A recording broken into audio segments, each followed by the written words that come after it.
ਕੁਝ ਚਿਹਰਿਆਂ ਦੀ ਗੱਲ ਕਰੀਏ, ਜਿਵੇਂ ਪਹਿਲਾਂ ਨਾ ਕੁਝ ਇੱਕ ਦੋ ਨਾਂ ਲਏ ਨੇ, ਕੀ ਉਹ ਚਿਹਰੇ ਇਸ ਤਰੀਕੇ ਦੇ ਵਿੱਚ ਕਿਉਂ ਗਏ? ਕਿਉਂਕਿ ਇੱਕ ਸਟੂਡੈਂਟ ਪੋਲਿਟਿਕਸ ਇੱਕ ਬੜੀ ਕਲੀਨ ਚੀਜ਼ ਮੰਨੀ ਜਾਂਦੀ ਸੀ ਔਰ ਪੋਲੀਟੀਕਲ ਆਰਗੇਨਾਈਜੇਸ਼ਨਸ ਜਿਹੜੇ ਸਟੂਡੈਂਟ ਵਿੰਗ ਸੀਗੇ ਉਹਨਾਂ ਦੀ ਹਾਰਡਲੀ ਪ੍ਰੈਜ਼ੈਂਸ ਹੁੰਦੀ ਸੀ। ਕਿਤੇ ਕਿਸੇ ਨਾਲ ਅਲਾਇੰਸ ਕਰ ਰਿਹਾ ਤੇ ਚਲੋ ਇੱਕ ਅੱਧੀ ਸੀਟ ਦੇ ਉੱਤੇ ਪਾਰਟਨਰ ਆ ਗਏ, ਬਟ ਅਦਰਵਾਈਜ਼ ਕੋਈ ਐਡੀ ਖਾਸ ਪ੍ਰੈਜ਼ੈਂਸ ਤੇ ਫੋਲੋਇੰਗ ਨਹੀਂ ਸੀ।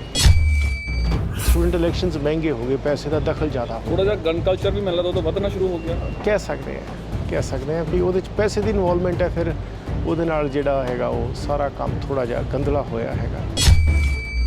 ਇਸ ਦੇ ਨਾਲ ਜਿਹੜੀ ਸਟੂਡੈਂਟ ਪੋਲਿਟਿਕਸ ਬਦਨਾਮ ਹੁੰਦੀ ਹੈ, ਇਸ ਚੀਜ਼ ਦਾ ਦੁੱਖ ਵੀ ਹੈ। ਲੇਕਿਨ ਕਿਤੇ ਨਾ ਕਿਤੇ ਸਿਸਟਮ ਦੇ ਵਿੱਚ ਵੀ ਕਈ ਫਾਲਟਸ ਨੇ। ਕਿਤੇ ਨਾਮੀ ਬੰਦਿਆਂ ਨੂੰ ਦਿਨ ਦਿਹਾੜੇ ਮਾਰੇ ਜਾ ਰਹੇ, ਬਹੁਤ ਦੁੱਖ ਵਾਲੀ ਗੱਲ ਹੈ, ਬੜਾ ਦਰਦ ਹੈ ਇਸ ਗੱਲ ਦਾ। ਲੇਕਿਨ ਗੱਲ ਇਹ ਹੈ ਕਿ ਪੰਜਾਬ ਤਾਂ ਪਿਛਲੇ ਕਈ ਦਹਾਕਿਆਂ ਤੋਂ ਲਗਭਗ ਅੱਧੀ ਪੌਣੀ ਸੈਂਚਰੀ ਦੇ ਪੂਰੇ ਆਜ਼ਾਦੀ ਦੇ ਟਾਈਮ ਵਿੱਚ ਜ਼ਿਆਦਾਤਰ ਔਖੀਆਂ ਘੜੀਆਂ 'ਚੋਂ ਲੰਘਿਆ। ਸਾਡੇ ਪੜ੍ਹੇ ਲਿਖੇ ਜਿਹੜੇ ਯੰਗਸਟਰਸ ਨੇ, ਯੂਥ ਨੇ, 80s ਔਰ 90s 'ਚ ਹੁੰਦਾ ਸੀਗਾ ਜੀ ਜਿਹੜੇ ਸੁਪੀਰੀਅਰ ਬ੍ਰੇਨਸ ਨੇ ਉਹ ਬ੍ਰੇਨ ਡਰੇਨ ਹੋ ਰਿਹਾ। ਮੈਂ ਕਹਿ ਰਿਹਾ ਅੱਜ ਤਾਂ ਸਾਡਾ ਬੜਿਆ ਤਣਿਆ ਹਿਊਮਨ ਰਿਸੋਰਸ ਹੀ ਡਰੇਨ ਆਊਟ ਹੋ ਰਿਹਾ। ਕਿਸੇ ਨਾ ਕਿਸੇ ਤਰੀਕੇ ਨਾਲ ਕੋਈ ਇਹੋ ਜਿਹਾ ਪ੍ਰੋਸੈਸ ਔਰ ਸਿਸਟਮ ਹੋਣਾ ਚਾਹੀਦਾ ਜਿਹਦੇ ਨਾਲ ਸਟੂਡੈਂਟਸ ਦੀ ਆਵਾਜ਼ ਬਣੀ ਰਹੇ, ਡੈਮੋਕ੍ਰੈਟਿਕ ਰਾਈਟਸ ਜਿਹੜੇ ਨੇ ਉਹ ਪ੍ਰੋਟੈਕਟ ਰਹੇ ਔਰ ਇੱਕ ਵਧੀਆ ਐਨਵਾਇਰਨਮੈਂਟ ਜਿਹੜਾ ਹੈਗਾ ਉਹ ਇੱਥੇ ਬਣਿਆ ਰਹੇ। ਬਿਲਕੁਲ ਇਹੀ ਪੰਜਾਬੀ ਹੈ। ਧਰਤੀ ਦੇ ਕਿਸੇ ਕੋਨੇ ਤੇ ਤੁਸੀਂ ਭੇਜ ਦਿਓ, ਕਾਮਯਾਬ ਹੋ ਕੇ ਵਾਪਸ ਆਉਂਦਾ ਹੈ। ਪੰਜਾਬ ਦੇ ਵਿੱਚ ਉਹਦੇ ਕੋਲ ਵਿਚਾਰੇ ਕੋਲ ਆਪਣਾ ਕੋਈ ਦੁਕਾਨਦਾਰੀ ਦਾ ਕੰਮ ਹੀ ਨਹੀਂ ਚਲਾਇਆ ਜਾਂਦਾ। 100 ਅੜਚਣਾਂ ਨੇ, ਸਾਰੀਆਂ ਅੜਚਣਾਂ ਮੈਂ ਤਾਂ ਹੁਣ ਕੀ ਖੋਲ੍ਹ ਕੇ ਦੱਸਾਂ, ਤੁਹਾਨੂੰ ਮੇਰੇ ਨੂੰ ਜ਼ਿਆਦਾ ਪਤਾ ਹੈ ਕਿਹੋ ਜਿਹਾ ਅਸੀਂ ਸਿਸਟਮ ਦਿੱਤਾ ਹੈ। ਸੋ ਸਿਸਟਮ ਦੀ ਜਿਹੜੀ ਇਹ ਪੈਦਾਇਸ਼ ਨੇ, ਸਾਨੂੰ ਸਿਸਟਮ ਨੂੰ ਸੁਧਾਰਨਾ ਪੈਣਾ। ਸਤਿ ਸ਼੍ਰੀ ਅਕਾਲ, ਤੁਸੀਂ ਦੇਖ ਰਹੇ ਹੋ ਰੋਜ਼ਾਨਾ ਸਪੋਕਸਮੈਨ ਟੀਵੀ ਤੇ ਮੈਂ ਹਾਂ ਸੁਰਖਾਬ। ਦੋਸਤੋ, ਸਿੱਧੂ ਮੂਸੇਵਾਲਾ ਦੇ ਕਤਲ ਤੋਂ ਬਾਅਦ ਜਿਸ ਤਰੀਕੇ ਦੇ ਨਾਲ ਗੈਂਗਵਾਰ ਨਾਲ ਜੁੜੇ ਹੋਏ ਚਿਹਰੇ ਬਾਹਰ ਆਏ, ਜਾਂ ਅਸੀਂ ਉਹਨਾਂ ਚਿਹਰਿਆਂ ਦੀ ਗੱਲ ਕਰ ਲਈ ਜੋ ਕਿਸੇ ਸਮੇਂ ਸਟੂਡੈਂਟ ਪੋਲਿਟਿਕਸ ਦੇ ਵਿੱਚ ਪ੍ਰਮੁੱਖ ਚਿਹਰੇ ਮੰਨੇ ਜਾਂਦੇ ਸੀ, ਅੱਜ ਉਹ ਇੱਕ ਅਜਿਹੀ ਦੁਨੀਆ ਦੇ ਚਿਹਰੇ ਬਣ ਗਏ ਕਿ ਇਹ ਸੋਚਣਾ ਪੈ ਰਿਹਾ ਆ ਕਿ ਜਿਨ੍ਹਾਂ ਨੇ ਕਦੇ ਵਿਦਿਆਰਥੀਆਂ ਦੇ ਮੁੱਦੇ ਚੁੱਕਣ ਦੇ ਲਈ ਰਾਜਨੀਤੀ ਵਿੱਚ ਵਿਦਿਆਰਥੀ ਰਾਜਨੀਤੀ ਵਿੱਚ ਪੈਰ ਧਰਿਆ, ਉਹ ਇਸ ਗੰਦੀ ਦੁਨੀਆ ਦਾ ਹਿੱਸਾ ਕਿਵੇਂ ਬਣ ਗਏ। ਮੇਰੇ ਨਾਲ ਦਿਆਲ ਪ੍ਰਤਾਪ ਸਿੰਘ ਜੀ ਨੇ, ਜਿਨ੍ਹਾਂ ਨੇ ਸੋਪੂ, ਜਿਹੜੇ ਕਿ ਫਾਊਂਡਰ ਮੈਂਬਰ ਨੇ ਸੋਪੂ ਦੇ। ਸੋਪੂ ਜਦੋਂ ਬਣੀ ਤਾਂ ਇਹਨਾਂ ਦੇ ਮੋਢਿਆਂ 'ਤੇ ਬਹੁਤ ਵੱਡਾ ਜਿਹੜਾ ਕਿ ਕਾਰਜਭਾਰ ਸੀ। ਇਹਨਾਂ ਤੋਂ ਸਮਝਦੇ ਹਾਂ ਕਿਉਂਕਿ ਇਹ ਸੂਤਰਧਾਰ ਅਸੀਂ ਕਹਿ ਸਕਦੇ ਹਾਂ ਕਿ ਧਾਗਾ ਜ਼ਰੂਰ ਰਹੇ ਇਹਨਾਂ ਸਾਰੇ ਨਾਮੀ ਚਿਹਰਿਆਂ ਦਾ। ਪਹਿਲਾਂ ਤਾਂ ਬਹੁਤ ਬਹੁਤ ਸਵਾਗਤ ਹੈ ਜੀ। ਰੰਧਾਵਾ ਸਾਹਿਬ, ਜੇਕਰ ਅਸੀਂ ਇਸ ਪੂਰੇ ਘਟਨਾਕ੍ਰਮ ਨੂੰ ਦੇਖੀਏ, ਹਾਲਾਂਕਿ ਉਹ ਚਿਹਰੇ ਨੇ ਜਿਹੜੇ ਕਿਸੇ ਸਮੇਂ ਰਾਜਨੀਤੀ ਜਿਹੜੀ ਵਿਦਿਆਰਥੀ ਰਾਜਨੀਤੀ ਉਹ 'ਚ ਆਏ ਸੀਗੇ, ਉਸ ਤੋਂ ਬਾਅਦ ਇਸ ਖੇਤਰ 'ਚ ਆਉਣ ਨਾਲ ਕੀ ਲੱਗਦਾ ਹੈ ਵੀ ਸਟੂਡੈਂਟ ਪੋਲਿਟਿਕਸ ਦਾ ਚਿਹਰਾ ਗੰਦਲਾ ਕਿਵੇਂ ਹੋ ਰਿਹਾ? ਜਿਸ ਵਕਤ students organisation of Punjab university form ਹੁੰਦੀ ਹੈ ਜੀ, ਉਸ ਵਕਤ ਜਿਹੜੇ ਸਟੂਡੈਂਟਸ ਦੇ ਇਸ਼ੂ ਸੀਗੇ, ਜਿਹੜੇ ਯੂਨੀਵਰਸਿਟੀ ਅਥਾਰਟੀਜ਼ ਨਾਲ ਜੁੜੇ ਸੀਗੇ, ਯੂਟੀ ਐਡਮਿਨਿਸਟ੍ਰੇਸ਼ਨ ਨਾਲ ਜੁੜੇ ਸੀਗੇ, ਦੋ ਫੰਡਿੰਗ ਇਹਦੇ ਸਪਾਂਸਰਸ ਨੇ state of Punjab and government of India, central government. So ਉੱਥੇ ਤੱਕ ਆਪਣੀ ਆਵਾਜ਼ ਪਹੁੰਚਾਉਣੀ, ਉੱਥੇ ਤੱਕ ਸਟੂਡੈਂਟਸ ਦੇ ਇਸ਼ੂ ਨੂੰ ਲੈ ਕੇ ਜਾਣਾ, ਕੁਛ ਇਸ ਚੀਜ਼ਾਂ ਨੂੰ ਧਿਆਨ 'ਚ ਰੱਖਦੇ ਹੋਏ ਆਰਗੇਨਾਈਜੇਸ਼ਨ ਖੜੀ ਕੀਤੀ ਸੀ। ਔਰ ਸਟੂਡੈਂਟਸ ਦੇ ਜਿਹੜੇ ਡੈਮੋਕ੍ਰੈਟਿਕ ਰਾਈਟ ਨੇ ਇਹਨਾਂ ਨੂੰ ਪ੍ਰੋਟੈਕਟ ਕੀਤਾ ਜਾਏ ਔਰ ਡੈਮੋਕ੍ਰੈਟਿਕਲੀ ਇਲੈਕਟਿਡ ਬਾਡੀ ਹੋਵੇ ਔਰ ਡੈਮੋਕ੍ਰੇਸੀ ਦੇ ਨਾਲ ਹੀ ਸਟੂਡੈਂਟਸ ਦੀ ਪਾਰਟਿਸਿਪੇਸ਼ਨ ਜਿਹੜੀ ਹੈ ਉਹ ਬਣੀ ਰਹੇ। ਜਿਸ ਤਰੀਕੇ ਦੇ ਨਾਲ ਇਹਨਾਂ ਵਿਦਿਅਕ ਸੰਸਥਾਵਾਂ 'ਚੋਂ ਅੱਛੇ ਡਾਕਟਰਸ, ਅੱਛੇ ਇੰਜੀਨੀਅਰਸ, ਅੱਛੇ ਜੱਜ ਸਾਹਿਬਾਨ ਔਰ ਬਾਕੀ ਸਮਾਜ ਨੂੰ ਚਲਾਉਣ ਵਾਲੇ ਜਿਹੜੇ ਟੈਕਨੋਕਰੈਟਸ ਨੇ ਉਹ ਆਉਂਦੇ ਨੇ, ਉਸੇ ਤਰੀਕੇ ਨਾਲ ਚੰਗੇ ਲੀਡਰ ਵੀ ਇੱਥੇ ਪੜ੍ਹੇ ਲਿਖੇ ਵਰਗ 'ਚੋਂ ਆ ਕੇ ਜਿਹੜੀ ਸਾਡੇ ਸਮਾਜ ਦੀ, ਸੂਬੇ ਦੀ, ਦੇਸ਼ ਦੀ ਜਿਹੜੀ ਲੀਡਰਸ਼ਿਪ ਹੈ ਉਹਨੂੰ ਰਿਪਲੇਸ ਕਰਨ। ਇੱਕ ਵਧੀਆ ਪ੍ਰਣਾਲੀ ਹੈ, ਇਸ ਪ੍ਰਣਾਲੀ ਨੂੰ ਬਣਾਏ ਰੱਖਣਾ, ਕਾਇਮ ਰੱਖਣਾ ਹੀ ਸਾਡੇ ਸਾਰਿਆਂ ਦੀ ਜ਼ਿੰਮੇਵਾਰੀ ਹੈ ਔਰ ਉਸ ਤੋਂ ਪ੍ਰੋਡਕਟਿਵ ਔਰ ਕੰਸਟਰਕਟਿਵ ਕੰਮ ਲੈਣਾ, ਇਹ ਸਾਡੀ ਸਾਰਿਆਂ ਦੀ ਇੱਕ ਕਲੈਕਟਿਵ ਜਿਹੜੀ ਬੱਚਿਆਂ ਨੂੰ ਸਿੱਖਮਤ ਦੇਣੀ ਹੈ ਉਹਦਾ ਨਤੀਜਾ। ਰੰਧਾਵਾ ਸਾਹਿਬ, ਬਿਲਕੁਲ ਇਹ ਤੁਹਾਡੀਆਂ ਜਿਹੜੀਆਂ ਗੱਲਾਂ ਨੇ, ਸਟੂਡੈਂਟ ਅਸੀਂ ਪੋਲਿਟਿਕਸ ਦੀ ਗੱਲ ਕਰਦੇ ਹਾਂ ਕਿਉਂਕਿ ਵਿਦਿਆਰਥੀਆਂ ਦੇ ਹੱਕਾਂ ਨੂੰ ਅੱਜ ਵੀ ਉਸੇ ਤਰੀਕੇ ਨਾਲ ਲੜਿਆ ਜਾ ਰਿਹਾ, ਚਾਹੇ ਫੀਸਾਂ ਵਧਾਉਣ ਦਾ ਮਸਲਾ ਹੋਵੇ, ਚਾਹੇ ਹੋਸਟਲਸ ਨੂੰ ਲੈ ਕੇ ਮਸਲਾ ਹੋਣ, ਚਾਹੇ ਐਡਮਿਸ਼ਨਸ ਨੂੰ ਲੈ ਕੇ ਮਸਲਾ ਹੋਣ। ਸਟੂਡੈਂਟ ਪੋਲਿਟਿਕਸ ਦੇ ਜਿਹੜੇ ਵੀ ਚਿਹਰੇ ਨੇ ਉਹ ਧਰਨੇ ਲਾ ਕੇ ਜਾਂ ਕਿਸੇ ਨਾ ਕਿਸੇ ਤਰੀਕੇ ਦੇ ਨਾਲ ਆਪਣੀਆਂ ਮੰਗਾਂ ਮਨਵਾ ਲੈਂਦੇ ਨੇ। ਪਰ ਜਦੋਂ ਅਸੀਂ ਕੁਝ ਚਿਹਰਿਆਂ ਦੀ ਗੱਲ ਕਰੀਏ, ਜਿਵੇਂ ਪਹਿਲਾਂ ਨਾ ਕੁਝ ਇੱਕ ਦੋ ਨਾਂ ਲਏ ਨੇ, ਕੀ ਉਹ ਚਿਹਰੇ ਇਸ ਤਰੀਕੇ ਦੇ ਵਿੱਚ ਕਿਉਂ ਗਏ? ਕਿਉਂਕਿ ਇੱਕ ਸਟੂਡੈਂਟ ਪੋਲਿਟਿਕਸ ਇੱਕ ਬੜੀ ਕਲੀਨ ਚੀਜ਼ ਮੰਨੀ ਜਾਂਦੀ ਸੀ। ਬਹੁਤ ਮੰਦਭਾਗਾ ਹੈ ਔਰ ਜਿਸ ਦੇ ਨਾਲ ਜਿਹੜੀ ਸਟੂਡੈਂਟ ਪੋਲਿਟਿਕਸ ਬਦਨਾਮ ਹੁੰਦੀ ਹੈ, ਇਸ ਚੀਜ਼ ਦਾ ਦੁੱਖ ਵੀ ਹੈ। ਲੇਕਿਨ ਕਿਤੇ ਨਾ ਕਿਤੇ ਸਿਸਟਮ ਦੇ ਵਿੱਚ ਵੀ ਕਈ ਫਾਲਟਸ ਨੇ ਜਿਹਦੇ ਕਰਕੇ ਇਹੋ ਜਿਹੀਆਂ ਚੀਜ਼ਾਂ ਨੂੰ ਗਰੋ ਕਰਨ ਤੋਂ ਪਹਿਲਾਂ ਵੀ ਰੋਕਿਆ ਜਾ ਸਕਦਾ ਹੈ। ਜੇ ਕੋਈ ਕਿਸੇ 'ਚ ਕੋਈ ਵੀ ਕਿਸੇ ਤਰ੍ਹਾਂ ਦਾ ਗੁਣ ਹੈ, ਉਹਦਾ ਚੰਗਾ ਕਿਸ ਤਰੀਕੇ ਨਾਲ ਫਾਇਦਾ ਸਮਾਜ ਨੂੰ, ਦੇਸ਼ ਨੂੰ ਹੋ ਸਕਦਾ ਹੈ। ਜੇ ਕੋਈ ਗਲਤ ਔਗਣ ਵੀ ਹੈ ਤਾਂ ਉਹਨੂੰ ਵੀ ਕਿਵੇਂ ਤੁਸੀਂ ਕੰਸਟਰਕਟਿਵ ਤੇ ਪੋਜ਼ਿਟਿਵ ਫੋਰਸ 'ਚ ਕਨਵਰਟ ਕਰ ਸਕਦੇ ਹੋ। ਇਹ ਤੁਹਾਡੀ ਸਮਾਰਟਨੈਸ ਹੈ, ਇਹ ਤੁਹਾਡੇ ਜਿਹੜੇ ਗੁਰੂ ਰੂਪੀ ਟੀਚਰ ਨੇ, ਜਿਹੜਾ ਤੁਹਾਡੇ ਇਹ ਸਮਾਜ ਨੂੰ ਚਲਾਉਣ ਵਾਲੇ ਸਾਡੇ ਸਿਸਟਮ ਦੇ ਹਿੱਸੇ ਨੇ, ਇਹ ਸਭ ਉਹਨਾਂ ਦੀ ਜ਼ਿੰਮੇਵਾਰੀ ਬਣਦੀ ਹੈ। ਬਿਲਕੁਲ। ਜੇ ਕੋਈ ਅੱਜ ਇਹ ਗੱਲ ਕਵੇ ਕਿ ਇੱਕ ਐਪੀਸੋਡ ਦੇ ਨਾਲ ਬਹੁਤ ਦੁੱਖ ਵਾਲੀ ਗੱਲ ਹੈ ਜੋ ਹੋਇਆ ਹੈ, ਜੋ ਪੰਜਾਬ 'ਚ ਹੋ ਰਿਹਾ ਹੈ, ਕਿਤੇ ਨਾਮੀ ਬੰਦਿਆਂ ਨੂੰ ਦਿਨ ਦਿਹਾੜੇ ਮਾਰੇ ਜਾ ਰਹੇ, ਬਹੁਤ ਦੁੱਖ ਵਾਲੀ ਗੱਲ ਹੈ, ਬੜਾ ਦਰਦ ਹੈ ਇਸ ਗੱਲ ਦਾ। ਲੇਕਿਨ ਗੱਲ ਇਹ ਹੈ ਕਿ ਪੰਜਾਬ ਤਾਂ ਪਿਛਲੇ ਕਈ ਦਹਾਕਿਆਂ ਤੋਂ ਲਗਭਗ ਅੱਧੀ ਪੌਣੀ ਸੈਂਚਰੀ ਦੇ ਪੂਰੇ ਆਜ਼ਾਦੀ ਦੇ ਟਾਈਮ ਵਿੱਚ ਜ਼ਿਆਦਾਤਰ ਔਖੀਆਂ ਘੜੀਆਂ 'ਚੋਂ ਲੰਘਿਆ। ਚਾਹੇ ਜਦੋਂ ਗਲੋਬ ਲਾਲ ਹੋ ਰਿਹਾ ਸੀ, ਸੋਸ਼ਲਿਜ਼ਮ ਆ ਰਿਹਾ ਸੀ, ਉਦੋਂ ਵੀ ਲੱਗਦਾ ਸੀ ਕਿ ਪੰਜਾਬ 'ਚ ਨਕਸਲਿਜ਼ਮ ਦੇ ਰਾਹੀਂ ਸ਼ਾਇਦ ਸੋਸ਼ਲਿਜ਼ਮ ਇੱਥੇ ਵੀ ਆ ਜਾਵੇ। ਲੇਕਿਨ ਉਹ ਜਿਹੜਾ ਨਕਸਲਾਈਟ ਮੂਵਮੈਂਟ ਸੀਗੀ ਉਹ ਵੀ ਇੱਕ ਔਖੀ ਘੜੀ ਸੀ। ਫਿਰ 84 ਦਾ ਗੇੜ ਆਇਆ, ਉਸ ਤੋਂ ਔਖੀ ਘੜੀ ਸੀ। ਫਿਰ ਨਸ਼ਿਆਂ ਦਾ ਦੌਰ ਆਇਆ, ਅਜੇ ਵੀ ਚੱਲ ਰਿਹਾ ਹੈ, ਬਹੁਤ ਔਖੀ ਘੜੀ ਹੈ। ਸਾਡੇ ਪੜ੍ਹੇ ਲਿਖੇ ਜਿਹੜੇ ਯੰਗਸਟਰਸ ਨੇ, ਯੂਥ ਨੇ, 80s ਔਰ 90s 'ਚ ਹੁੰਦਾ ਸੀਗਾ ਜੀ ਜਿਹੜੇ ਸੁਪੀਰੀਅਰ ਬ੍ਰੇਨਸ ਨੇ ਉਹ ਬ੍ਰੇਨ ਡਰੇਨ ਹੋ ਰਿਹਾ। ਮੈਂ ਕਹਿ ਰਿਹਾ ਅੱਜ ਤਾਂ ਸਾਡਾ ਬਣਿਆ ਤਣਿਆ ਹਿਊਮਨ ਰਿਸੋਰਸ ਹੀ ਡਰੇਨ ਆਊਟ ਹੋ ਰਿਹਾ। ਬਿਲਕੁਲ। ਕਿਸੇ ਨੂੰ ਚੇਤਾ ਹੈ ਕਿ ਸਾਡੀਆਂ ਸਰਕਾਰਾਂ ਇਹ ਕਹਿਣਗੀਆਂ ਕਿ ਅਸੀਂ ਆਈਲੈਟਸ ਦੇ ਕੋਚਿੰਗ ਸੈਂਟਰ ਖੋਲ੍ਹਾਂਗੇ, ਕੀ ਇਹ ਸਾਡੀ ਪਾਲਿਸੀ ਹੈ? ਸੋ ਮੇਰਾ ਕਹਿਣ ਦਾ ਮਤਲਬ ਇਹ ਹੈ ਕਿ ਇਹ ਵੱਧ ਤੋਂ ਬੱਤਰ ਹੋ ਰਿਹਾ ਹੈਗਾ। ਇਸ 'ਤੇ ਜ਼ਿਆਦਾ ਫੋਕਸ ਕਰਨ ਦੀ ਲੋੜ ਹੈ, ਅੱਗਾ ਸੰਭਾਲਣ ਦੀ ਲੋੜ। ਅੱਗਾ ਸੰਭਾਲਣ ਦੀ ਲੋੜ ਜ਼ਰੂਰ ਹੈ, ਪਰ ਜੇਕਰ ਮੈਂ ਥੋੜ੍ਹਾ ਜਿਹਾ ਪਿੱਛੇ ਜਾਵਾਂ, 1997 ਦੇ ਵਿੱਚ ਮੇਰੇ ਖਿਆਲ 'ਚ ਸੋਪੂ ਬਣਦੀ ਹੈ। Students organisation of Punjab university ਜਿਹੜੀ ਆਰਗੇਨਾਈਜੇਸ਼ਨ ਹੈ ਜੀ, ਅਸੀਂ ਬੇਸਿਕਲੀ ਕੁਛ ਇੱਕ ਚੰਦ ਕੁ ਸਾਥੀ ਸੀਗੇ ਇਕੱਠੇ, ਇੱਕੋ ਜਿਹੀ ਸੋਚ ਦੇ ਸਾਰੇ ਮਾਲਕ, ਸਾਰੇ ਚੰਗੇ ਪੜ੍ਹੇ ਲਿਖੇ। ਚਲੋ ਜਿਹੜਾ ਯੂਨੀਵਰਸਿਟੀ 'ਚ ਹੈ ਘੱਟੋ ਘੱਟ ਗ੍ਰੈਜੂਏਟ, ਪੋਸਟ ਗ੍ਰੈਜੂਏਟ ਤਾਂ ਹੁੰਦਾ ਹੀ ਹੈ।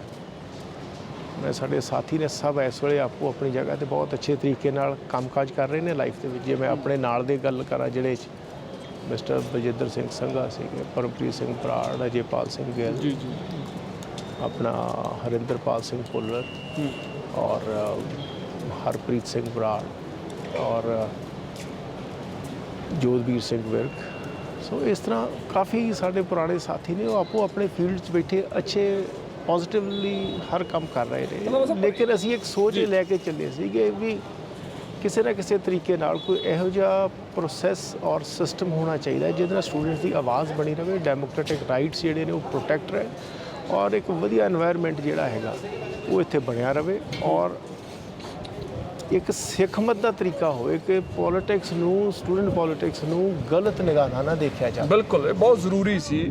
ਹਾਲਾਂਕਿ ਮੈਂ ਰਿਪਲੇਸਮੈਂਟ ਦੀ ਗੱਲ ਕਰਾਂ, ਸੋਪੂ ਨੂੰ ਉਸ ਤੋਂ ਬਾਅਦ ਜਿਵੇਂ ਕਿ ਸੋਈ ਬਣਦੀ ਹੈ, ਸੋਈ ਰਿਪਲੇਸ ਕਰਦੀ ਹੈ, ਫਿਰ ਕਦੇ NSU ਆ ਜਾਂਦੀ ਹੈ, ਵੱਖ-ਵੱਖ ਧਿਰਾਂ ਨੇ ਜਿਹੜੀਆਂ ਰਿਪਲੇਸ ਕਰਦੀਆਂ ਨੇ। ਪਰ ਤੁਹਾਨੂੰ ਕੀ ਲੱਗਦਾ ਹੈ ਵੀ ਜਿਹੜੇ ਚਿਹਰਿਆਂ ਨੇ ਕਿਸੇ ਸਮੇਂ ਰਾਹ ਦਸੇਰੇ ਬਣਨਾ ਸੀ, ਕਿਸੇ ਸਮੇਂ ਜਿਹੜੇ ਚਿਹਰੇ ਆਈਡਲ ਹੁੰਦੇ ਸੀ, ਉਹ ਚਿਹਰੇ ਜਦੋਂ ਇਹ ਸਿਆਸਤ ਤੋਂ ਬਾਹਰ ਹੋਏ ਜਾਂ ਦੂਜੀ ਜ਼ਿੰਦਗੀ 'ਚ ਵੜਦੇ ਨੇ ਤਾਂ ਮੇਨ ਸਟ੍ਰੀਮ ਪੋਲਿਟਿਕਸ ਦਾ ਕੋਈ ਕਾਰਨ ਬਣਦਾ ਹੈ ਵਿੱਚ ਆਉਣ ਦਾ? ਦੇਖੋ, ਮੈਂ ਫਿਰ ਤੁਹਾਡੀ ਗੱਲ ਉੱਥੋਂ ਹੀ ਸ਼ੁਰੂ ਕਰਨੀ ਚਾਹੁੰਦਾ ਕਿ ਜ਼ਰੂਰ ਜੋ ਹੋ ਰਿਹਾ ਹੈਗਾ, ਜਿਹੜੇ ਵਾਕਿਆਤ ਹੋਏ ਨੇ ਮੰਦਭਾਗੇ ਨੇ, ਲੇਕਿਨ ਪੂਰੀ ਪ੍ਰਣਾਲੀ ਨੂੰ ਆਪਾਂ ਨਹੀਂ, ਮੈਂ ਬਿਲਕੁਲ ਉਸ ਚੀਜ਼ ਨੂੰ, ਪਰ ਕਿਤੇ ਨਾ ਕਿਤੇ ਤੁਹਾਨੂੰ ਲੱਗਦਾ ਪ੍ਰਭਾਵ ਪਾਇਆ ਉਹ ਚੀਜ਼ਾਂ ਨੇ। ਜੇ ਆਪਾਂ ਇਹਨੂੰ ਥੋੜ੍ਹਾ ਜਿਹਾ ਹੋਰ ਬਾਰੀਕੀ ਨਾਲ ਦੇਖ ਲਈਏ, ਮੇਰਾ ਵੈਸੇ ਤਾਂ ਮੰਨਣਾ ਸ਼ੁਰੂ 'ਚ ਇਹ ਸੀ ਵੀ ਚਲੋ ਜਦੋਂ ਅਸੀਂ ਤਾਂ 99 ਤੋਂ ਬਾਅਦ 2000 ਤੋਂ ਬਾਅਦ ਆਪਣੇ ਪ੍ਰੋਫੈਸ਼ਨ 'ਚ ਆ ਗਏ, ਆਪਣੇ ਕੰਮ ਧੰਦੇ 'ਚ ਆ ਗਏ। ਲੇਕਿਨ ਜੇ ਅਸੀਂ ਇੱਧਰ ਦੇਖੀਏ, ਦੂਸਰੇ ਪਾਸੇ ਝਾਤੀ ਮਾਰ ਕੇ ਦੇਖੀਏ, ਤੇ ਜਦੋਂ ਦਾ ਪੋਲੀਟੀਕਲ ਪਾਰਟੀਜ਼ ਐਂਟਰ ਹੋਈਆਂ ਨੇ ਉਦੋਂ ਦਾ ਸਟੂਡੈਂਟ ਇਲੈਕਸ਼ਨ ਮਹਿੰਗਾ ਵੀ ਹੋ ਗਿਆ। ਮੇਨ ਸਟ੍ਰੀਮ ਪੋਲਿਟਿਕਸ, ਹਾਂ, ਜਿਹੜੇ ਮੇਨ ਸਟ੍ਰੀਮ, ਜਿਵੇਂ ਸਾਡੇ ਟਾਈਮ 'ਤੇ ਇੱਕ ਸਾਡੀ ਆਰਗੇਨਾਈਜੇਸ਼ਨ ਸੀਗੀ ਤੇ ਇੱਕ PUSU ਸੀ, ਦੋ ਆਰਗੇਨਾਈਜੇਸ਼ਨ ਸੀਗੀਆਂ ਔਰ ਪੋਲੀਟੀਕਲ ਆਰਗੇਨਾਈਜੇਸ਼ਨ ਜਿਹੜੇ ਸਟੂਡੈਂਟ ਵਿੰਗ ਸੀਗੇ ਉਹਨਾਂ ਦੀ ਹਾਰਡਲੀ ਪ੍ਰੈਜ਼ੈਂਸ ਹੁੰਦੀ ਸੀ। ਕਿਤੇ ਕਿਸੇ ਨਾਲ ਅਲਾਇੰਸ ਕਰ ਰਿਹਾ ਤੇ ਚਲੋ ਇੱਕ ਅੱਧੀ ਸੀਟ ਦੇ ਉੱਤੇ ਤੁਹਾਡੇ ਨਾਲ ਆ ਗਏ, ਬਟ ਅਦਰਵਾਈਜ਼ ਕੋਈ ਐਡੀ ਖਾਸ ਪ੍ਰੈਜ਼ੈਂਸ ਤੇ ਫੋਲੋਇੰਗ ਨਹੀਂ ਸੀ। ਜਦੋਂ ਤੋਂ ਉਹਨਾਂ ਦੀ ਪ੍ਰੈਜ਼ੈਂਸ ਵਧੀ ਹੈ, ਮੇਰਾ ਸ਼ੁਰੂ 'ਚ ਤਾਂ ਮੰਨਣਾ ਇਹ ਸੀ ਵੀ ਸ਼ਾਇਦ ਜਿਹੜੇ ਸਾਡੇ ਸਟੇਟ ਲੈਵਲ ਦੇ ਜਾਂ ਸੈਂਟਰ ਲੈਵਲ ਦੇ ਵਿਦਿਆਰਥੀਆਂ ਨਾਲ ਜਾਂ ਐਜੂਕੇਸ਼ਨਲ ਇੰਸਟੀਟਿਊਸ਼ਨਸ ਦੇ ਨਾਲ ਜੁੜੇ ਮੁੱਦੇ ਨੇ ਉਹ ਹੱਲ ਹੋਣਗੇ ਅੱਛੇ ਤਰੀਕੇ ਨਾਲ, ਪਰ ਉਹ ਆਸਪੈਕਟ ਤਾਂ ਨਹੀਂ ਬਹੁਤਾ ਪੋਜ਼ਿਟਿਵ ਰਿਹਾ, ਸਗੋਂ ਸਟੂਡੈਂਟ ਇਲੈਕਸ਼ਨਸ ਮਹਿੰਗੇ ਹੋ ਗਏ, ਪੈਸੇ ਦਾ ਦਖਲ ਜ਼ਿਆਦਾ ਹੋ ਥੋੜਾ ਜਿਹਾ ਗਨ ਕਲਚਰ ਵੀ ਮੈਨੂੰ ਲੱਗਦਾ ਉਦੋਂ ਵਧਣਾ ਸ਼ੁਰੂ ਹੋ ਗਿਆ। ਕਹਿ ਸਕਦੇ ਹਾਂ ਵੀ ਉਹਦੇ 'ਚ ਪੈਸੇ ਦੀ ਇਨਵੋਲਵਮੈਂਟ ਹੈ, ਫਿਰ ਉਹਦੇ ਨਾਲ ਜਿਹੜਾ ਹੈਗਾ ਉਹ ਸਾਰਾ ਕੰਮ ਥੋੜਾ ਜਿਹਾ ਗੰਦਲਾ ਹੋਇਆ ਹੈਗਾ। ਠੀਕ ਹੈ। ਤੇ ਸਟੂਡੈਂਟ ਇਲੈਕਸ਼ਨ ਬੜੀ ਪਾਕ ਸਾਫ ਸੁਥਰੀ ਚਾਹੀਦੀ ਪਰ ਹੈਗੀ ਇੱਕ ਵੱਡਾ ਕਾਰਨ ਜ਼ਰੂਰ ਰਿਹਾ, ਅਸੀਂ ਇਹ ਗੱਲ ਕਹਿ ਦਈਏ ਕਿ ਅੱਜ ਜੇਕਰ ਲਾਰੈਂਸ ਬਿਸ਼ਨੋਈ ਤੁਸੀਂ ਕਹਿੰਦੇ ਹੋ ਇੱਕ ਐਪੀਸੋਡ ਜਾਂ ਵਿੱਕੀ ਮਿੱਡੂ ਖੇੜਾ ਦਾ ਜ਼ਿਕਰ ਆਉਂਦਾ ਹੈ, ਹਾਲਾਂਕਿ ਉਹ ਨਿਕਲੇ ਇਸੇ ਧਾਗੇ 'ਚੋਂ ਹੀ ਨੇ, ਇਸੇ ਧਾਗੇ ਦੇ ਮੋਤੀ ਰਹੇ ਨੇ, ਪਰ ਜਿਸ ਤਰੀਕੇ ਦੇ ਨਾਲ ਮੇਨ ਸਟ੍ਰੀਮ ਪੋਲਿਟਿਕਸ ਆਈ, ਜਿਸ ਤਰੀਕੇ ਨਾਲ ਤੁਸੀਂ ਕਹਿੰਦੇ ਹੋ ਕਿ ਉਦੋਂ ਬਾਅਦ ਇਲੈਕਸ਼ਨਸ ਮਹਿੰਗੇ ਹੋਏ, ਉਦੋਂ ਬਾਅਦ ਗਨ ਕਲਚਰ ਦਾ ਜ਼ਿਆਦਾ ਵਧਾਵਾ ਆਉਂਦਾ ਆ, ਤੇ ਸਾਰੀਆਂ ਚੀਜ਼ਾਂ ਇੱਕ ਫੋਕੀ ਸ਼ੌਹਰਤ ਵੱਲ ਵੀ ਲੈ ਕੇ ਗਈਆਂ। ਨਹੀਂ, ਜੇ ਤੁਸੀਂ ਇਸ ਪਾਸੇ ਵੱਲ ਜੇ ਆਉਂਦੇ ਹੋ, ਜੇ ਉਹਨਾਂ ਦਾ ਇੱਕ ਟਾਈਮ ਸਲੈਬ ਹੈ, ਮੰਨ ਲਓ ਐਗਜ਼ੈਕਟ ਟਾਈਮ ਸ਼ਾਇਦ ਤੁਹਾਨੂੰ ਪਤਾ ਹੋਵੇ ਕਦੋਂ ਆਏ ਸੀਗੇ ਇਹ ਲੜਕੇ ਇੱਥੇ, ਮੇਰੇ ਖਿਆਲ 2010-12 ਦੇ ਵਿੱਚ। ਬਿਲਕੁਲ। ਓਕੇ, ਉਸ ਤੋਂ ਪਹਿਲਾਂ ਦਾ ਦੇਖ ਲਓ ਜੀ, ਸਾਰੇ ਬੰਦੇ ਆਪੋ ਆਪਣੇ ਫੀਲਡਸ ਵਿੱਚ ਲੱਗੇ ਹੋਏ। 2006-7 ਤੋਂ ਪਹਿਲਾਂ ਤੱਕ ਦੀ ਸੀ ਗੱਲ ਕਰਦੇ ਨਹੀਂ ਤੇ 2013-14 ਤੋਂ ਆਨਵਰਡਸ ਵੀ ਦੇਖ ਲਓ, ਉਸ ਤੋਂ ਬਾਅਦ SFS ਵੀ ਆਉਂਦੀ ਹੈ, ਉਸ ਤੋਂ ਬਾਅਦ PSC ਵਾਲੇ ਵੀ ਆਉਂਦੇ ਨੇ। ਮਤਲਬ ਦੁਬਾਰਾ ਘੁੰਮ ਕੇ ਫਿਰ ਸਿੰਪਲਿਸਿਟੀ ਦੇ ਹੁਣ ਜਿਹੜੇ SFS ਵਾਲੇ ਇਲੈਕਸ਼ਨ ਜਿੱਤੇ ਨੇ, ਉਹਦੇ 'ਚ ਮੈਨੂੰ ਦੱਸੋ ਕਿ ਪੈਸੇ ਦੀ ਇਨਵੋਲਵਮੈਂਟ ਹੀ ਨਹੀਂ ਹੈ। ਤਗੜੀਆਂ ਪਾਰਟੀਆਂ ਦੇ ਉਹਨਾਂ ਨੇ ਗੋਡੀਆਂ ਲਵਾਤੀਆਂ, ਸੋ ਇਸ ਕਰਕੇ ਉਹ ਇੱਕ ਵੇਵ ਹੁੰਦੀ ਹੈ ਕਿਸੇ ਵਕਤ ਹੁੰਦੀ ਹੈ। ਪਰ 10 ਸਾਲ ਦਾ ਉਹ ਦੌਰ ਕਾਫੀ ਖਤਰਨਾਕ ਰਿਹਾ ਸੀ ਕਹਿ ਦਈਏ। 10 ਸਾਲ ਤਾਂ ਨਹੀਂ ਬੈਠਾ, ਖੈਰ 10 ਸਾਲ ਨਹੀਂ, 2-4 ਸਾਲ ਦਾ ਲੱਗਿਆ ਸੀ। ਕਿੰਨੀ ਕੁ ਚਿੰਤਾ ਜਤਾਉਂਦੇ ਹੋ? ਹਾਲਾਂਕਿ ਇਹ ਬੜਾ ਵੱਡਾ, ਦੇਖੋ ਕਿੰਨਾ ਸੈਂਸਿਟਿਵ ਇਸ਼ੂ ਹੈ, ਬਿਲਕੁਲ ਕਿੰਨੀ ਸੰਵੇਦਨਸ਼ੀਲਤਾ ਹੈ ਇਸ ਇਸ਼ੂ ਦੇ ਵਿੱਚ, ਔਰ ਯੂਥ ਨੂੰ ਚੰਗੇ ਤਰੀਕੇ ਨਾਲ ਨਾ ਸੰਭਾਲਣਾ ਇਹ ਮੇਰੀ ਵੀ ਜ਼ਿੰਮੇਵਾਰੀ ਹੈ, ਇਹ ਤੁਹਾਡੀ ਵੀ ਜ਼ਿੰਮੇਵਾਰੀ ਹੈ, ਸਾਡੇ ਟੀਚਰਸ ਦੀ ਵੀ ਜ਼ਿੰਮੇਵਾਰੀ ਹੈ, ਸਾਡੀਆਂ ਅਥਾਰਟੀਜ਼ ਦੀ ਵੀ ਜ਼ਿੰਮੇਵਾਰੀ ਹੈ, ਸਾਡੀ ਸਰਕਾਰ, ਸੂਬੇ ਦੀ, UT ਐਡਮਿਨਿਸਟ੍ਰੇਸ਼ਨ ਦੀ, ਸੈਂਟਰ ਗਵਰਨਮੈਂਟ ਦੀ ਕਲੈਕਟਿਵ ਜ਼ਿੰਮੇਵਾਰੀ ਹੈ। ਜੋ ਬੱਚਾ ਤੁਹਾਨੂੰ ਸੰਪਰਕ ਕਰਦਾ ਹੈ, ਉਹਨੂੰ ਦੋ ਗੱਲਾਂ ਚੰਗੀਆਂ ਸਿਖਾ ਕੇ ਗਾਂ ਤੁਰੋ, ਭਾਵੇਂ ਤੁਹਾਨੂੰ ਦਿਹਾੜੀ ਚਾਹ ਦਾ ਕੱਪ ਪੀਣਾ ਹੈ, ਭਾਵੇਂ ਕੰਮ ਆਇਆ, ਇਹ ਹਰ ਚੀਜ਼ ਕਾਊਂਟ ਕਰਦੀ ਹੈ। ਟੀਚਰ ਦਾ ਬਿਹੇਵੀਅਰ ਕਿਹੋ ਜਿਹਾ ਹੈ, ਸਰਕਾਰ ਦਾ ਬਿਹੇਵੀਅਰ ਕੀ ਹੈ ਇੱਕ ਵਿਦਿਆਰਥੀ ਦੇ ਪ੍ਰਤੀ, ਇਹ ਸਾਰੀਆਂ ਚੀਜ਼ਾਂ ਕਾਊਂਟ ਕਰਦੀਆਂ। ਮੈਂ ਮੰਨ ਲੈਂਦਾ ਕਿ ਲੜਾਈ ਝਗੜੇ ਵਾਲਾ ਦੌਰ ਜਿਹੜਾ ਹੈਗਾ, ਲੋਕ ਜ਼ਿਆਦਾ ਇਸ ਏਜ 'ਚ ਲੜਦੇ ਨੇ, ਪਰ ਇਹੀ ਫੋਰਸ ਹੈ ਜਿਹੜੀ ਜਾ ਕੇ ਕੱਲ੍ਹ ਨੂੰ ਸਾਡੀਆਂ ਬਾਰਡਰਾਂ 'ਤੇ ਵੀ ਤਾਂ ਲੜਦੀ ਹੈ।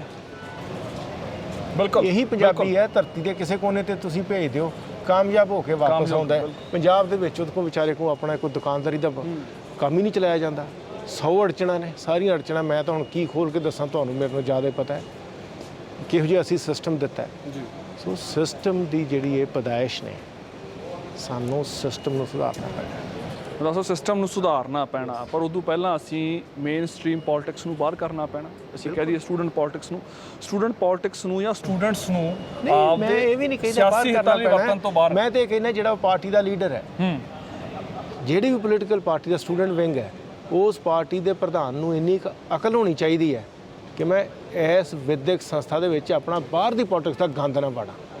ਮੇਰੀ ਗੱਲ ਨੂੰ ਫਿਰ ਧਿਆਨ ਨਾਲ ਸੁਣੋ, ਮੈਂ ਹਰ ਉਸ ਪ੍ਰਧਾਨ ਦੀ ਗੱਲ ਕਰ ਰਿਹਾ ਜਿਹੜਾ ਪੋਲੀਟੀਕਲ ਪਾਰਟੀ ਦਾ ਪ੍ਰਧਾਨ ਹੈ ਔਰ ਉਹਨੇ ਆਪਣਾ ਸਟੂਡੈਂਟ ਵਿੰਗ ਕਿਸੇ ਵੀ ਇੰਸਟੀਚਿਊਟ ਦੇ ਵਿੱਚ ਭੇਜਿਆ, ਖੜਾ ਕੀਤਾ ਹੈ, ਉੱਥੇ ਬਾਹਰਲੀ ਪੋਲਿਟਿਕਸ ਦਾ ਜਿਹੋ ਜਿਹਾ ਗੰਦ ਤੁਸੀਂ ਪਾਉਂਦੇ ਹੋ, ਉਹ ਕਿਰਪਾ ਕਰਕੇ ਉਸ ਸੰਸਥਾਵਾਂ 'ਚ ਨਾ ਪਾਓ। ਤੁਸੀਂ ਆਪ ਦੇ ਸਮੇਂ ਦੀ ਗੱਲ ਕਰੀਏ, ਜਦੋਂ ਤੁਸੀਂ ਆਪਣੀ ਜਿਹੜੀ ਕੀ ਜਥੇਬੰਦੀ ਬਣਾਈ, ਉਸ ਤੋਂ ਬਾਅਦ ਅੱਜ ਅਸੀਂ 22 'ਚ ਖੜੇ ਹਾਂ। 22 'ਚ ਆ ਕੇ ਇਲੈਕਸ਼ਨਸ 'ਤੇ ਇੱਕ ਵਾਰ ਅਸੀਂ ਕਹਿ ਦਈਏ ਕਿ ਬੜਾ ਸ਼ੋਰ ਸ਼ਰਾਬਾ ਹੁੰਦਾ ਹੈ, ਇਲੈਕਸ਼ਨਸ ਦੁਬਾਰਾ ਹੁੰਦੇ ਨੇ, ਇਲੈਕਸ਼ਨਸ ਲੈ ਕੇ ਬਹੁਤ ਕੁਝ ਹੁੰਦਾ ਆ, ਸਟੂਡੈਂਟਸ ਚਿਹਰੇ ਚੁਣੇ ਜਾਣ ਨੂੰ ਲੈ ਕੇ ਬਹੁਤ ਕੁਝ ਹੋਣ ਲੱਗ ਪਿਆ ਆ। ਇਹ ਸਾਰੀਆਂ ਚੀਜ਼ਾਂ ਨੂੰ ਕਿਵੇਂ ਦੇਖਦੇ ਹੋ ਇਸ ਵਕਤ, ਜੋ ਤੁਹਾਡਾ ਸਮਾਂ ਸੀ ਤੇ ਅੱਜ ਦਾ ਸਮਾਂ ਆ? ਦੇਖੋ, ਮੈਂ ਇੱਕ ਛੋਟੀ ਜਿਹੀ ਮਿਸਾਲ ਦਿੰਦਾ। ਜੀ ਜੀ। 97 ਵਿੱਚ ਅਸੀਂ ਆਰਗੇਨਾਈਜੇਸ਼ਨ ਆਪਣੀ ਖੜੀ ਕੀਤੀ। ਬਿਲਕੁਲ। 2000 'ਚ ਮੇਰੀ ਟਰਮ ਓਵਰ ਹੁੰਦੀ ਹੈ ਜੀ। ਮੈਂ ਬੈਟਨ ਆਪਣੇ ਅਗਲੇ ਸਾਥੀ ਨੂੰ ਫੜਾ ਦਿੱਤਾ, ਪਿਛਾਂਹ ਮੁੜ ਕੇ ਨਹੀਂ ਵੇਖੀ। ਮੇਰੇ ਕੋਲ ਆਉਣਾ, ਠੀਕ ਹੈ, 5 ਸਾਲ 10 ਸਾਲ ਤੱਕ ਬੰਦਿਆਂ ਨੇ ਆਉਂਦੇ ਰਹੇ ਕੰਮ। ਮੈਂ ਕਿਹਾ ਨਹੀਂ, ਮੈਂ ਕਾਕਾ ਤੁਹਾਨੂੰ ਚਾਰਜ ਦੇ ਦਿੱਤਾ ਹੈ, ਮੈਂ ਕਿਹਾ ਬੈਟਨ ਚੇਂਜ ਕਰ ਲਿਆ, ਹਰ ਫੈਸਲਾ ਤੇਰਾ ਖੁਦ ਦਾ ਹੈ। ਮੇਰੇ ਤੋਂ ਅਗਲਾ ਜਿਹੜਾ ਬੰਦਾ ਸੀ ਉਹਨੂੰ ਮੈਂ ਕਿਹਾ ਸਾਰੇ ਫੈਸਲੇ ਤੂੰ ਕਰ ਰਹੇ, ਜੇ ਅੱਜ ਮੈਂ ਤੇਰੀ ਫੈਸਲੇ 'ਚ ਇੰਟਰਫੀਅਰੈਂਸ ਰੱਖੀ, ਤੂੰ ਕਦੀ ਵੀ ਇੰਡੀਪੈਂਡੈਂਟ ਜ਼ਿੰਦਗੀ 'ਚ ਫੈਸਲਾ ਨਹੀਂ ਲੈ ਸਕੇ। ਫਿਰ ਕਿਤੇ ਨਾ ਕਿਤੇ ਫੈਸਲੇ ਹੁਣ ਗਲਤ ਹੋ ਰਹੇ ਨੇ। ਬਿਲਕੁਲ, ਜਦੋਂ ਕਿਸੇ ਤੇ ਫੈਸਲਾ ਥੋਪਿਆ ਜਾਏਗਾ, ਥੋਪਿਆ ਜਾ ਰਿਹਾ ਜਾਂ ਕੋਈ ਫੈਸਲੇ ਦੇ ਵਿੱਚ ਆਪਣੇ ਇੰਟਰਸਟਸ ਨੂੰ ਪਾਇਆ ਜਾਏਗਾ, ਜੀ, ਇੱਕ ਤਾਂ ਉਹ ਬੰਦੇ ਦੀ ਜਿਹੜੀ ਉਹਦੀ ਸਟਰੈਂਥ ਹੈ ਉਹ ਵੀਕ ਹੋਏਗੀ, ਦੂਸਰਾ ਉਹਨੂੰ ਅੱਜ ਗਲਤ ਤੇ ਸਹੀ ਦਾ ਪਤਾ ਨਹੀਂ ਹੋਏਗਾ। ਅੱਜ ਜੇ ਆਪ ਫੈਸਲਾ ਲਏਗਾ ਉਹ ਆਪਣੀ ਗਲਤੀ ਤੋਂ ਆਪ ਸਿੱਖੇਗਾ, ਨਹੀਂ ਤੇ ਹਮੇਸ਼ਾ ਹੀ ਕਿਸੇ ਹੋਰ ਵੱਲ ਝਾਕਦਾ ਰਹੇਗਾ ਵੀ ਸ਼ਾਇਦ ਮੇਰਾ ਕੰਮ ਆਣ ਕੇ ਇਹ ਕਰਨਾ। ਪਰ ਮੈਨੂੰ ਲੱਗਦਾ ਸ਼ਾਇਦ ਪ੍ਰਧਾਨਗੀਆਂ ਜਿਹੜਾ ਹੁਣ ਮਸਲਾ ਆ ਉਹ ਸ਼ੌਹਰਤ ਦਾ ਮਸਲਾ ਰਹਿ ਗਿਆ, ਸ਼ਾਇਦ ਹੱਕਾਂ ਅਧਿਕਾਰਾਂ ਵਾਲਾ ਮਸਲਾ ਨਹੀਂ ਰਿਹਾ। ਨਹੀਂ, ਮੈਂ ਤੁਹਾਨੂੰ ਕਹਿ ਰਿਹਾ ਜੀ, ਤੁਸੀਂ ਫਿਰ ਗਲਤ ਕਹਿ ਰਹੇ ਹੋ।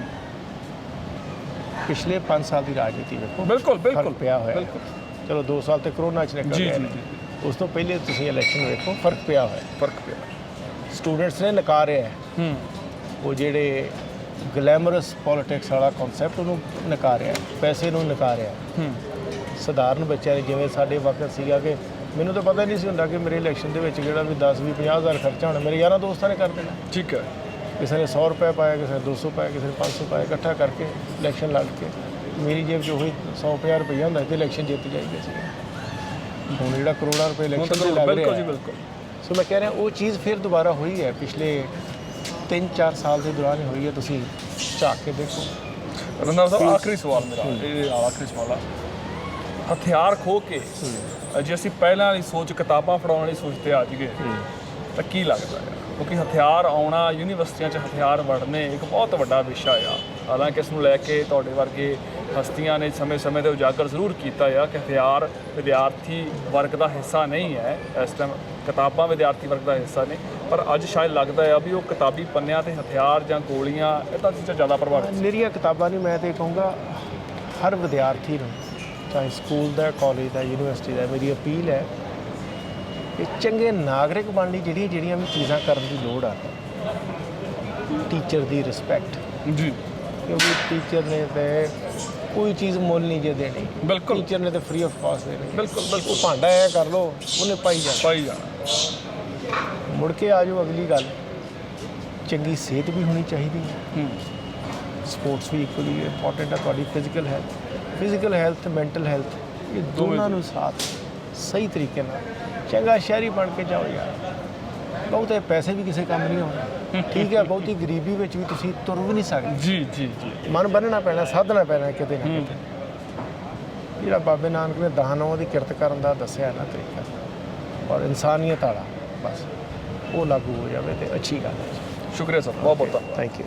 ਸੋ ਬਿਲਕੁਲ ਇਨਸਾਨੀਅਤ ਦਾ ਉਹ ਪੱਧਰ, ਇਨਸਾਨੀਅਤ ਦਾ ਉਹ ਜਿਹੜਾ ਅਸਲੀ ਫਲਸਫਾ ਸਾਨੂੰ ਲਾਗੂ ਕਰਨਾ ਚਾਹੀਦਾ ਹੈ, ਤੇ ਵਿਦਿਆਰਥੀਆਂ ਦੇ ਹੱਥ ਹਥਿਆਰਾਂ ਦੀ ਬਜਾਏ ਇਸ ਵਕਤ ਕਿਤਾਬਾਂ ਨਾਲ ਭਰੇ ਹੋਣੇ ਚਾਹੀਦੇ ਆ। ਇੱਕ ਚੰਗਾ ਨਾਗਰਿਕ ਬਣਿਆ ਹੋਣਾ ਚਾਹੀਦਾ ਹੈ। ਉਹ ਜ਼ਿਆਦਾ ਜ਼ਰੂਰੀ ਹੈ ਕਿ ਸਮਾਜ ਨੂੰ ਤੇ ਸਾਡੇ ਭਵਿੱਖ ਨੂੰ ਚੰਗੀ ਤਰ੍ਹਾਂ ਬਿਹਤਰ ਬਣਾਵੇਗਾ।